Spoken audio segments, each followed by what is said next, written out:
Assalamualaikum warahmatullahi wabarakatuh. Ashama akkam jirtu hordoftoota channel YouTube Abdul App. Barnoota haalaan barbaachisaa ta'e kan YouTuberin hundi beeku qabu takka isinii qabadhee dhufeen jira. Karaa YouTube irraa maallaqa ittiin argatan 5 ka jedhu waliin ilaalla.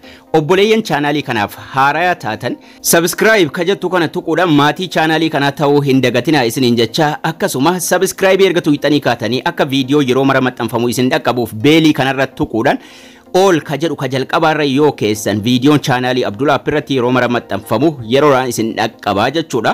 So gara barnoota keenyaatti yeroo deebinu eegan karaa ittiin YouTube irraa maallaqa hojjechuu dandeenyu karaa 5tu jira. Karaa 5in YouTube irraa maallaqa argachuu dandeenya. Keessattuu YouTuberri haaraan yeroo YouTube banatan waan kaffaltii qabu yookaan immoo waan processii danuu qabu itti fakkaata. YouTube irraa maallaqa argachuu YouTube dhuma banatanii waan takka irraa sirreeffachuu. Wanti achirratti sirreeffamus ulaagaadhuma YouTube guuttachuudha. Subscribe 1000 sa'aatii 4000. Gariin immoo beeksisa akkamitti irratti hidhadhaa ka jedhanus ni jiru osoo subscribe 1000 sa'aatii 4000 hin qabaatiin jechuudha.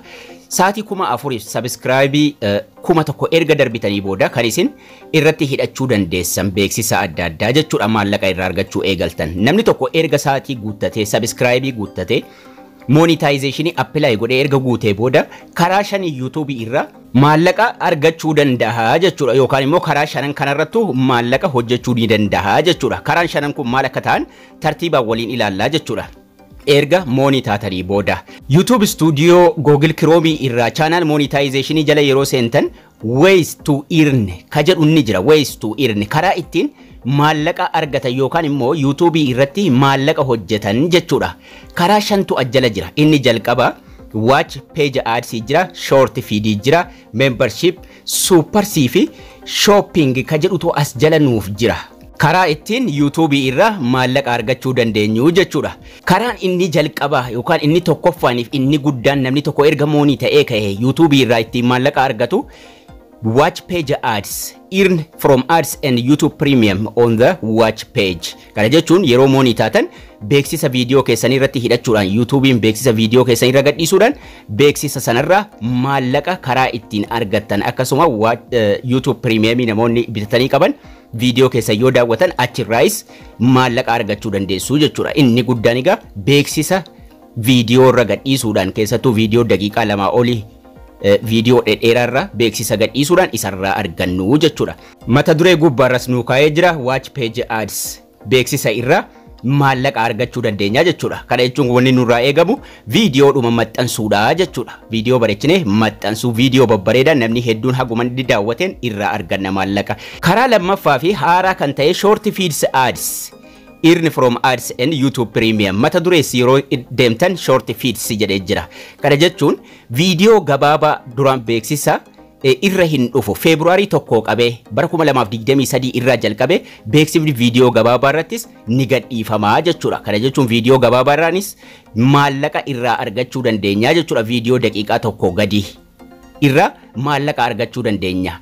Viidiyoo darbee irratti barsiiseen jira haala kamiin akka seera simantanii short feeds ads beeksisa oonii godhattan active ta'uu qabaa jechuudha. Karaan inni sadaffaan erga moonii taatanii maallaqa YouTube irraa argachuu dandeessan membership. Membershipin create gochuudha yookaan get started godhattanii foormii guuttattan qaba. Sana viidiyoo isaa isinii qabadheen dhufa. Membership yeroo namni tokko moonii erga tahee booda oonii godhate mata duree gubbaa irras yeroo tuqxan membership jedhee jira. Membership kana yeroo create godhattan daawwattoonni keessan joinii isin godhu. Kana jechuun kaffaltii kaffalanii viidiyoo keessan jalatti join mata duree jedhu qaba.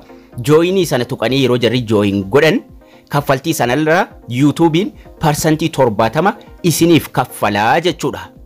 Karaan inni sadaffaan nuti gaa join batanii qaba bakka subscribe jalaan namni membership banatee jechuudha.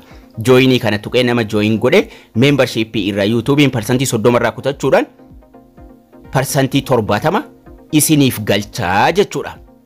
Overview ta deebinu overview ti deebine karaa arfaffaa waliin haa ilaallu. Karaa arfaffaan supersiin kun yeroo isin viidiyoo maxxansitan premiumidha yookaan immoo yeroo isin live seentan akka TikTokii jalatti giftiin namaa kennamu sanatti nama supersii kana oonii godhatee namni viidiyoo keessan daawwataa sun super seedaan yookaan immoo mallattoo doolaarra tuquudhaan super chaatiidhaan yookaan super stickeriidhaan yookaan super tenkisiidhaan akka kennaatti isiniif kennaa jechuudha. Namni viidiyoo keessan jaallate namni achirratti isin jajjabeessuu barbaade super tenkisii fayyadamuudhaan laayiviidhuma jala yookaan immoo viidiyoo keessan daawwata irraa isinii kennaa kaffaltiinsaa dhufee as jala isinii seenaa jechuudha.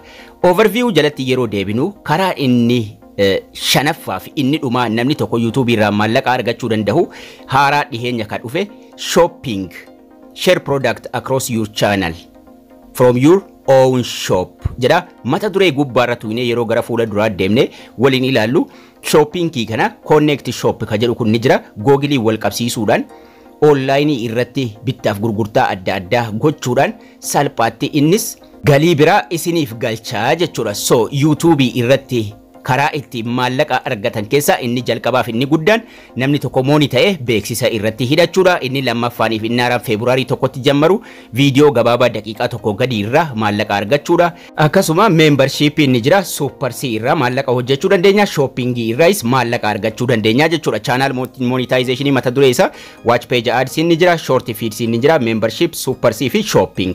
Karaa kana arfan irraa osoo YouTubeidhaaf kaffaltii takkallee hin kaffalin osoo YouTubeidhaaf galii takkallee hin galchin viidiyoo qofa dalaguudhaan viidiyoo babbareedaa ta'e dalaguudhaan baasii takka malee YouTube irraa maallaqa argachuu dandeenya, maallaqa hojjechuu dandeenya jechuudha. Viidiyoolee kana tokkoon jira duraan dalageen jira. Namni erga moonii ta'e haala kamiin akka beeksisa irratti hidhatu akkasuma short feeds immoo haala kamiin akka inni active godhamu membership gara fuulduraatti isiniif hin dalaga. Shopping dalageen jira akkasuma super C yookaan immoo fanii akkamitti akka super chat, super sticker fi super tenkisii onii godhatan duraan barsiiseen jira. Viidiyoo duraanii irraa argachuu dandeessu jechuudha. Short feeds yookaan ka viidiyoo gabaabaa irraa maallaqa argannu Feebruaarii tokko baatiin kun dhumatee Feebruaarii tokko irraa eegale viidiyoo gabaabaa daqiiqaa tokko gadi irraas maallaqa argachuu dandeenya jechuudha.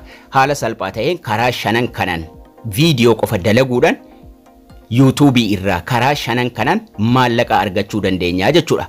Karaa shanan kanagaa YouTube Studio bilbilaa irra siyoo seentan salphaatti YouTube Studio bilbilaa irra mata dureen jala dashboard content analyst comment earni jedhee jira. Jala earni kanarra yeroo tuutan salphaatti achirraa isin ilaallachuu dandeessu. Warri YouTube irratti moonii hin taanes isiniif baasaa garuu beeksisa irratti hidhachuu dandeessanu haga moonii taatanitti garuu earni kana yeroo tuutan watch page ads kajadu akkasuma short feeds membership super sin akka maallaqa irraa argachuu dandeessa yookaan karaa ittiin maallaqa argatan mata duree jedhu jalatti karaa beeksisa irraa argachuu viidiyoo gabaabaa irraa argachuu membership irraa maallaqa argachuu wanni jedhu YouTube Studio bilbilaa irraas argachuu dandeessu jechuudha.